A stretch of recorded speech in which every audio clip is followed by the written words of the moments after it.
bersama dengan Cikgu Syukri Hassan, guru bidang seni anda. Apa khabar anak-anak tahun 5 bertemu lagi kita Kali ini kita nak belajar pada unit yang ke-9, haiwan peliharaan. Kita nak buat arca stabil kucing kesayangan. Macam mana? Ini dia contohnya. Okey, kat depan cikgu ni dah siap dah.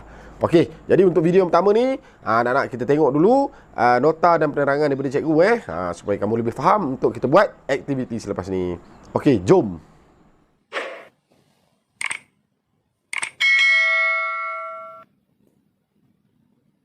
Okey, sekarang mari kita lihat buku teks kita pada muka surat 74. Okey. Unit 9. Tajuknya haiwan peliharaan seperti mana yang cikgu cerita di awal tadi. Okey, kita nak belajar berkenaan dengan arca. Apa itu arca? Okey, arca stabil ialah sejenis arca yang mempunyai tapak yang kukuh dan dibina dalam pelbagai bentuk objek 3 dimensi ataupun 3D lah kan. Okey, bila sebut arca ni dia berkait dengan membentuk dan membuat binaan. Okey, antara bahan yang binaan utama arca termasuklah konkrit, batu, logam dan kayu. Ini biasanya arca yang bersaiz besar lah yang kita buat, kita letak di ruang terbuka ataupun di mana-mana pameran seni, digunakan bahan-bahan beginilah. Okey, sebenarnya boleh juga kalau nak gunakan besi dan kaca kan. Okey, bahan gantiannya pula seperti plaster of Paris, paper mache, kotak, plastik dan bahan kita semula. Yang ni kita nak buat di sekolah. Okey, untuk peringkat anak-anak di sekolah kita gunakan bahan-bahan yang mudah lah. Kita tak perlu nak gunakan kayu ke, besi ke, batu, konkrit dan sebagainya. Okey, seterusnya kita tengok pada gambar ni. Okey, lihat arca stabil. Apa yang cikgu perempuan dia kata, lihat arca stabil di kawasan sekolah ini. Cuba lihat daripada pelbagai sudut pandangan untuk mengenal pasti bentuknya. Okey, bila sebut je pasal arca, dia mesti berkait dengan unsur seni bentuk. Ingat lagi tak? Bentuk ada dua, satu bentuk konkrit, satu bentuk ilusi. Okey, yang kita nampak depan mata kita macam ni, ini adalah bentuk konkrit. Yang ada dalam buku ni, ini bentuk ilusi. Tapi memandangkan ini konon-kononnya gambaran di kawasan sekolah, makanya dia bentuk konkrit lah. Okey, di sini ada satu lagi, dia cerita pasal unsur seni garisan. Garisan yang berulang menghasilkan kesan ritma dan pergerakan. Okey, tengok ni, ini banyak garisan kan, garisan berulang-ulang ni. Okey, menghasilkan ritma. Ritma tu ialah prinsip rekaan. Okey, seterusnya kita tengok bahagian sebelah ni pula. Murid-murid lain ni tengok apa? Dia tengok arca kucing. Okey, ini struktur utama dia, bahagian tapak di bawah ni. Arca seperti ini dipamerkan di ruang terbuka. Betul, arca yang besar tak boleh letak di bahagian dalam dalam bilik darjah ke, dalam rumah ke, tak sesuai. Dia lebih sesuai di ruang terbuka. Okey. Tengok apa murid ni kata. Wah, inilah arca stabil yang menjadi mercu tanda Sekolah Kebangsaan Desa Ilmu. Murid ni pula cakap, rupa arca stabil ini berbentuk seekor kucing. Memang nampak lah kan, ada kepala kucing kat sini, ada kaki dia, ada ekor dia. Sekali kita tengok pun kita dah nampak, dah faham. Okey, karya ini mempunyai imbangan yang baik kerana dibina atas tapak yang kukuh dan stabil. Tapak ni bahagian bawah lah, ataupun dipanggil lantai. Okey, sedikit informasi yang kita boleh kongsi di sini. Okey, ini tokoh berkaitan dengan arca. Profesor Madya Ramlan bin Abdullah ialah artis kontemporari dalam bidang arca yang berasal dari Kuala Kangsar, Perak. Beliau pernah memenangi pelbagai anugerah seni arca pada peringkat kebangsaan dan antarabangsa. Hebat profesor ni. Antara karya beliau yang terkenal termasuklah Wahdah yang dipamerkan di Taman Tasik Perdana. Ni contoh arca dia. Kalau nak tengok kita kena pergi sana lah. Arca ni besar dan tinggi. Pengkarya ni je yang faham apa yang dibuat tu. Okey, kalau kita tengok mungkin kita tak faham apa yang nak disampaikan. Okey, kalau kita tengok contoh arca yang cikgu ada tadi, cikgu tunjuk tadi, ni kan contoh ni. Kalau kita tengok arca ni dia buat apa ni? Okey, nampak seperti gambaran seorang lelaki sedang bermain trompet atau main alat muzik. Ni gunakan besi ada skru kat kepala dia tu. Kalau kamu nampak, skru kemudian besi digabung-gabungkan. Okey, ini yang kita boleh faham maksud dia. Kalau arca ini satu lagi ni, yang batang aiskrim ni, mungkin kalau kita tengok kita pun tak faham. Okey, tapi apa yang nak disampaikan ialah berkaitan dengan prinsip ritma dan pergerakan pada susunan kayu-kayu tu ataupun susunan batang aiskrim. Pergi pada muka surat seterusnya, iaitu muka surat 76. Kita nak tengok media dan teknik stabil. Bila sebut arca stabil, maksudnya stabil lah. Okey, arca yang boleh berdiri. Okey, dengan sendirinya kita letak je. Okey, stabile terdiri daripada struktur utama dan tapak. Dia ada dua struktur utama bahagian atas ni dan tapak di bahagian bawah. Okey, yang boleh dihasilkan daripada pelbagai media. Tapak stabile perlu lebih kukuh daripada struktur utama bagi menampung kepelbagaian bentuknya. Okey, sekarang kita tengok stabile gambar itik ni lihat stabile itik ni. Stabile ini menunjukkan imbangan tidak simetri. Imbangan tidak simetri ni maksudnya dia tak balance lah, dia tak sama kiri dan kanan. Okey, mungkin sebab bentuk dia berlainan pada bahagian tapak dan struktur utama. Kalau kita tengok sini, tapak dia nampak sama. Okey, tapi yang bahagian badan ni tak sama, kiri kanan ni nampak lain sangat. Okey, jadi dia tak seimbang. Okey, jadi untuk seimbangkan ni kita perlukan tapak yang kukuh lah. Tapak yang kukuh penting untuk mengekalkan keseimbangan. Penggunaan bentuk yang berulang pada sayap, ni sayap dia kan, menghasilkan kesan ritma dan pergerakan. Okey, nampak kat situ seolah-olahnya macam dia macam ni lah kan, bergoyang-goyang macam tu. Okey, sebenarnya tak nampak apa pun. Alright, kita tengok bawah ni. Mari teroka bahan untuk membina tapak arca stabile yang dapat menampung struktur utamanya. Okey, bahan yang pertama, ini bahan, kemudian ni teknik dan proses, hasil dan sifat. Kita tengok yang pertama ni, bahan plaster of Paris. Biasanya kalau buat kerja-kerja seramik, kita akan gunakan plaster of Paris ni.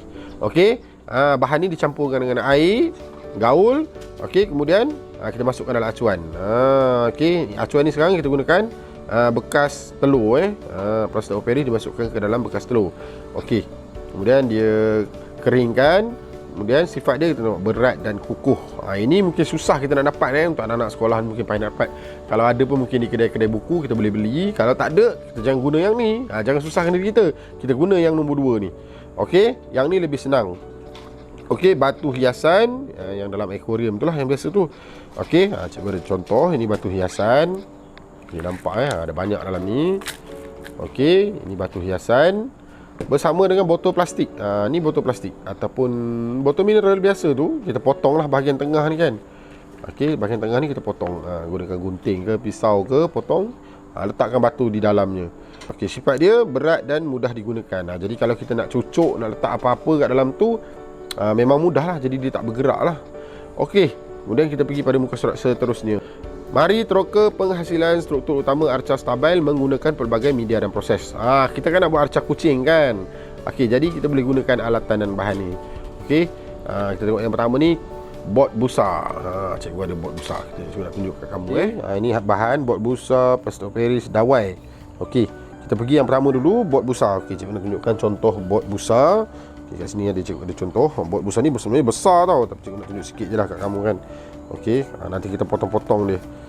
Okey, ini bot busa. Kemudian yang kedua tu pemotong polisterina. Okey, kebetulan cikgu memang ada.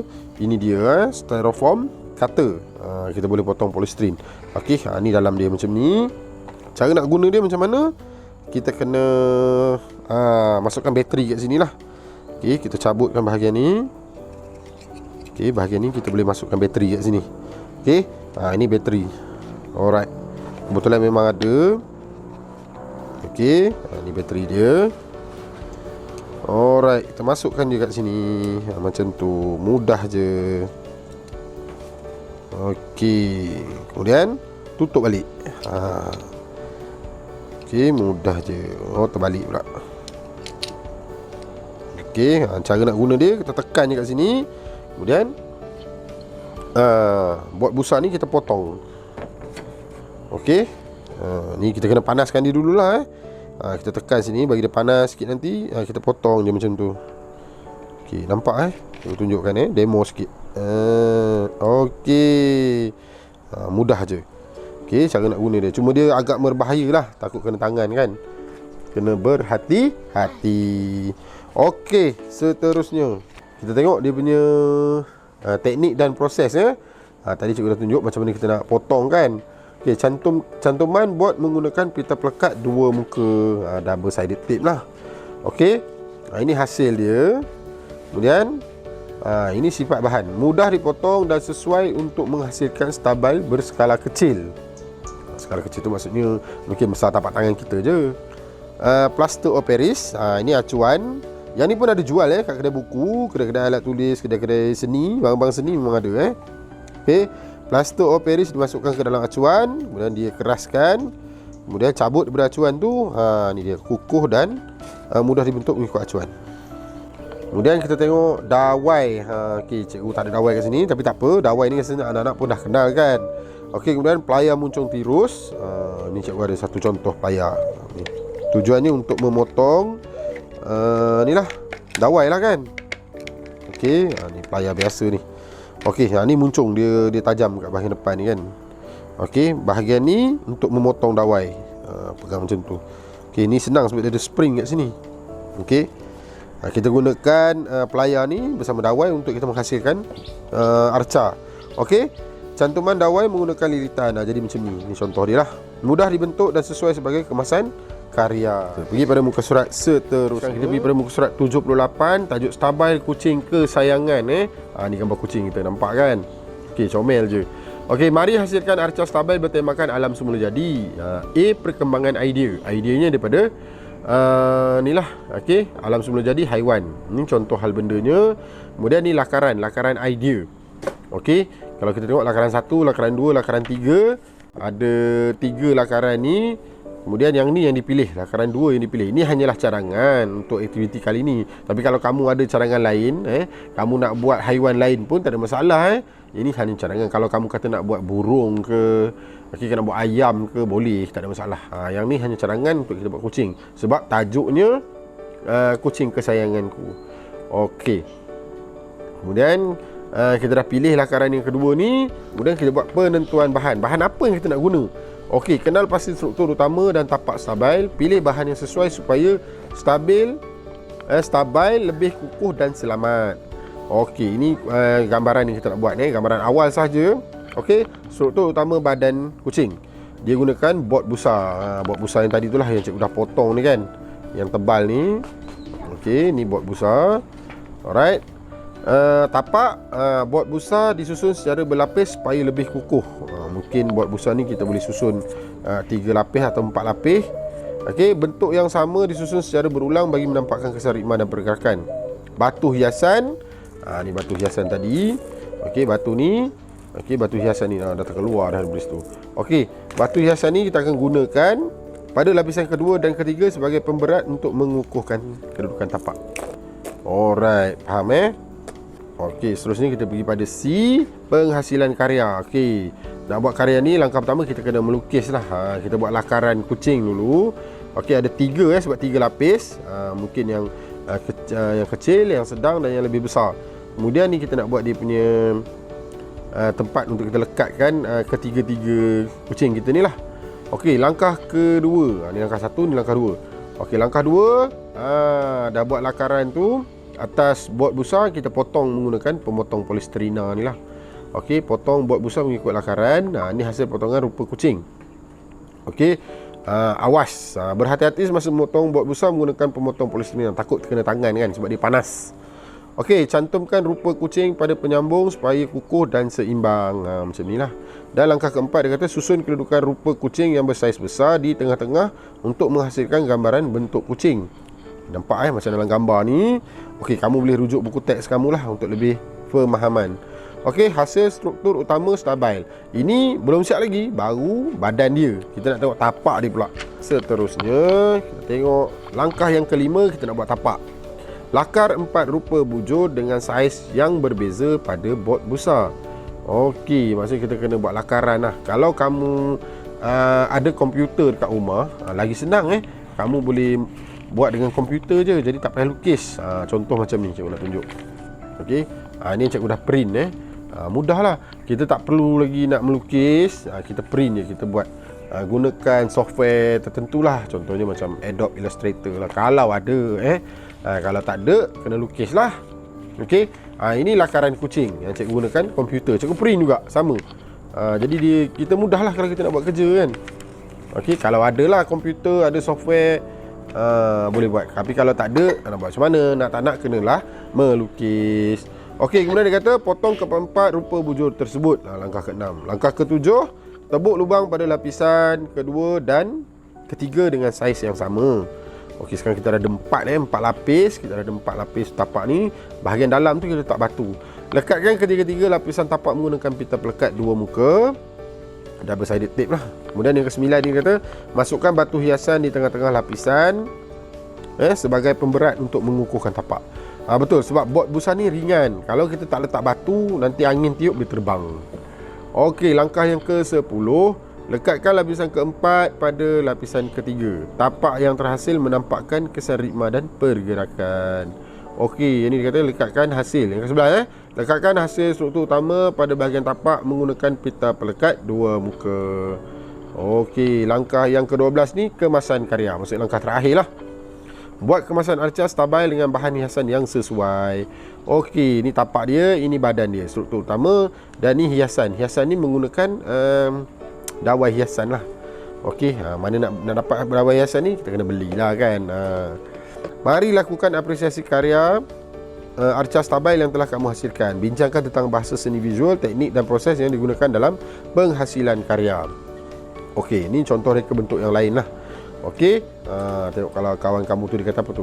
Tahniah, kamu telah berjaya menyiapkan arca stabil kucing yang ringkas dan menarik. Okey, bahan hiasan tadi cikgu lupa nak beritahu kita tengok pada alatan dan bahan. Ada tak alatan dan bahan? Okey, muka surat sebelah. Okey, ini dia alat dan bahan. Okey, bot busa cikgu dah tunjuk tadi.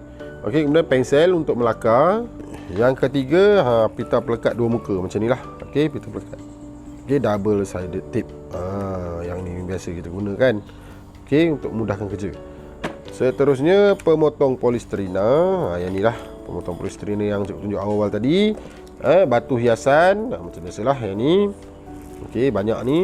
Dan juga dawai hiasan. Ni dawai hiasan. Okey, ada pelbagai warna. Kalau nak pakai satu warna boleh, nak pakai 3 warna sekali pun boleh. Okey, cikgu rasa itu saja untuk nota dan penerangan kali ini. Okey, kita akan tengok pada video yang kedua, penghasilan karya. Okey, kita jumpa lagi. Bye bye. Assalamualaikum.